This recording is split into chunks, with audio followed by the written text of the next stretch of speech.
राधे राधे दोस्तों, कैसे हैं आप सब। आपको और अपने इष्ट को नमन करते हुए, बड़ों को प्रणाम करते हुए वीडियो को प्रारंभ करते हैं। हम में से कई लोग ऐसे हैं जो अपने घर में हर रोज़ के कलेश से, जिद से परेशान हो चुके हैं। हमें लगता है कि हम अपने घर वालों के लिए, अपने बच्चों के लिए सब कुछ करते हैं, उन्हें सब कुछ देते हैं, पर फिर भी पता नहीं क्यों ये कलेश हमारी ज़िंदगी से दूर नहीं हो रहा है, ये जिद हमारे बच्चों की ज़िंदगी से दूर नहीं हो रही है। वो छोटी छोटी बातों पर रोते हैं, चिड़चिड़ाते हैं और आपको समझ में नहीं आता कि आप क्या करें। दोस्तों, कलयुग में हनुमान जी की पूजा से बड़ी कोई पूजा नहीं मानी गई है और ऐसी मान्यता है, शास्त्रों में ऐसा बताया गया है कि कलयुग में हनुमान जी ही ऐसे एक देवता हैं जो कि बहुत जल्दी प्रसन्न हो जाते हैं थोड़ी सी पूजा करने से, छोटे से उपाय करने से। तो आज मैं आपको बताऊंगी एक धागे से करने वाला बहुत ही सरल उपाय, जिसको आपको अपने घर पर ही करना है, जिसको करने से आपके घर से, आपकी ज़िंदगी से हर तरह के कलेश, दरिद्रता दूर दूर होगी ही। साथ साथ अगर आपके घर में कोई इंसान बहुत चिड़चिड़ा है, कोई बच्चा बहुत ज़्यादा चिड़चिड़ाता है, रोता है, बात बात पे कलपता है, तो वो भी दूर हो जाएगा। तो ये पूजा आपको किसी भी मंगलवार के दिन करनी है। अगर पहला या तीसरा मंगलवार हो महीने का तो ये सर्वोत्तम माना जाता है। जब बात हनुमान जी की पूजा की आती है तो कई लोगों के मन में बहुत सारे प्रश्न आ जाते हैं, जैसे कि क्या महिलाएं ये पूजा कर सकती हैं, क्या लड़कियां ये उपाय कर सकती हैं।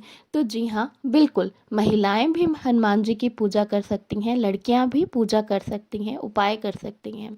लड़कियों को, महिलाओं को केवल हनुमान जी की मूर्ति, हनुमान जी की फ़ोटो छूना वर्जित होता है। बाकी हनुमान जी की हर तरह की पूजा लड़कियां और औरतें ज़रूर कर सकती हैं। मंगलवार को व्रत रखना बिल्कुल भी इस उपाय के लिए ज़रूरी नहीं है, लेकिन अगर आप ये उपाय कर रहे हैं तो मंगलवार के दिन बिल्कुल ही नॉनवेज या ड्रिंक वगैरह ना करें।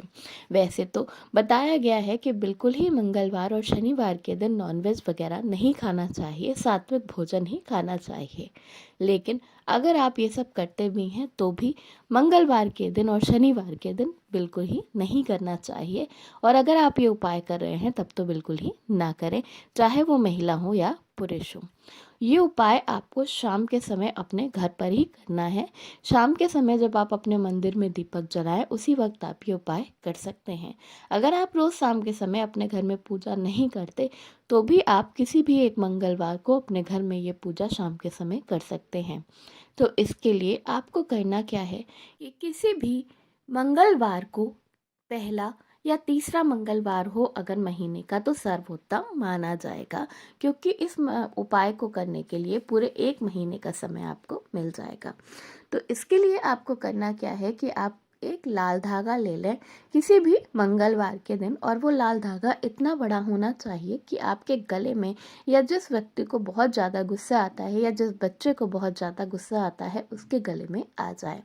और उसके बाद उस धागे को सीधा करके उसमें बीच में एक गांठ लगा दें और उसके बाद उसे गंगा जल से धोकर हनुमान जी के चरणों में रख दें। आपको बस इतना ही करना है और उसके बाद गणेश वंदना करें, राम स्तुति करें और हनुमान चालीसा का पाठ अपने मंदिर में करें। घी का दीपक जलाकर आपको ये पूजा करनी है। इसके बाद जिस भी व्यक्ति को बहुत आपके घर में गुस्सा आती है या बच्चा बहुत चिड़चिड़ाता है, उसके नाम से हनुमान जी को हाथ जोड़कर प्रार्थना करें और ऐसा कहें कि उनकी हर तरह की मुसीबत हनुमान जी महाराज दूर करें।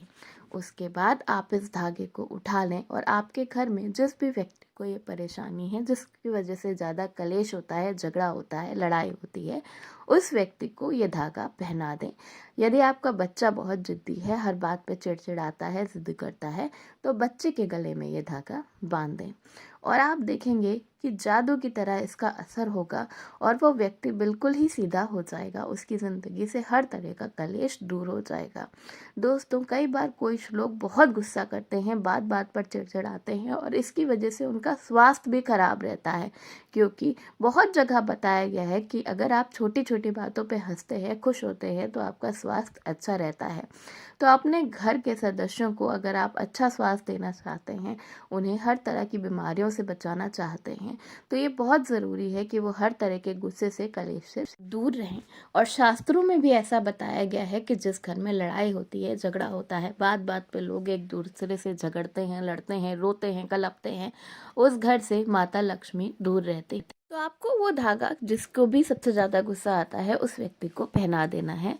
और उसके बाद अगली अमावस्या वाले दिन, पूरे 1 महीने बाद जब अमावस्या पड़े, तो उस दिन आपको वो धागा उसके व्यक्ति के गले से निकाल लेना है और ले जाकर किसी भी सुनसान जगह पर पेड़ के नीचे दबा देना है। इसे इस तरह से पेड़ के नीचे दबाना है कि किसी भी व्यक्ति का पैर उस धागे के ऊपर ना पड़े। इस उपाय से किसी भी व्यक्ति को किसी भी तरह की हानि नहीं पहुंचेगी।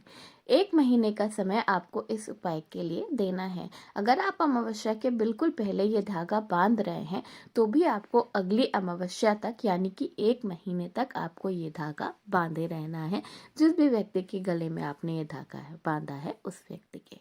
अब आपको किन बातों का ध्यान रखना है ये धागा बांधते वक्त, वो आपको अच्छे से समझ लेना है।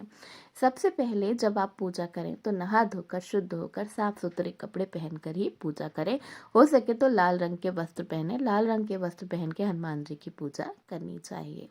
अगर आपने सुबह स्नान किया है तो शाम के समय हाथ पैर धोकर और साफ स्वच्छ वस्त्र पहनकर ही पूजा करने के लिए बैठें। जब आप पूजा पे बैठें तो किसी भी आसन के ऊपर बैठें, सीधे जमीन पर पूजा करने के लिए ना बैठ जाएं।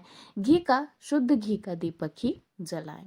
इसके साथ साथ अगर स्त्रियां ये पूजा कर रही हैं तो वो मासिक धर्म के समय ये उपाय ना करें।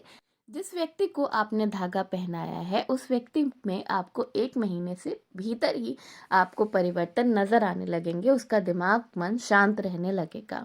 लेकिन अगर आपको लगता है कि धागे में असर हो रहा है लेकिन बहुत ज़्यादा नहीं हो रहा है और अमावस्या आ गई, फिर भी आप इस धागे को हटा दें और उसके बाद अगले मंगलवार को दूसरा धागा पहना दें। बच्चों को, बड़ों को, बूढ़ों को, जिसको भी आपको ये धागा पहनाना है, अगर उनके घर में सूदक लगता है या कुछ ऐसी समस्या हो जाती है कि धागा अपवित्र हो जाता है तो धागे को हटा दें और अगले मंगलवार को फिर से दूसरा धागा बनाकर पहना दें। अगर किसी लड़की को ये धागा पहनाया जा रहा है और धागा पहनाने के बाद उसे मासिक धर्म आते हैं तो धागा अपवित्र नहीं होता। उस धागे को वैसे ही डले रहने दें और अमावस्या के बाद ही धागे को निकालें। एक बार जब आप ये धागा जिस भी व्यक्ति को पहना दें तो उसे गले से बिल्कुल ही निकालना नहीं है अगली अमावस्या तक के लिए। कुछ लोग इतने ज़्यादा ज़िद्दी होते हैं कि वो मानते ही नहीं कि उनकी वजह से घर में कलेश हो रहा है और वो धागा पहनने को तैयार ही नहीं होते या कोई भी ऐसा उपाय करने को तैयार नहीं होते जिसकी वजह से घर में शांति आ जाए। उसके लिए आपको क्या करना है? उसके लिए आपको हनुमान जी से प्रार्थना करनी है और उनके नाम से संकल्प लेके ये धागा बनाना है। जब आप ये धागा उनके नाम से संकल्प लेकर बनाएं और उसके बाद अगर वो व्यक्ति वो गले में धागा ना पहने तो उसके किसी भी कपड़ों पे, किसी भी स्थान पे जो उनका हो, उनके स्थान पे आपको उस धागे को पूरे 1 महीने के लिए अगली अमावस्या तक के लिए रख देना है और बिल्कुल ही उसको हटाना नहीं है। जब अगली बार अमावस्या आए तभी उस धागे को वहां से हटाएं। बाकी बच्चे, बूढ़े, स्त्री, पुरुष कोई भी ये धागा पूरे 1 महीने तक पहन कर रख सकते हैं। इससे उनका मन, दिमाग शांत होगा। इस उपाय को जरूर करके देखें, इससे आपके घर में असीम खुशियां आएंगी।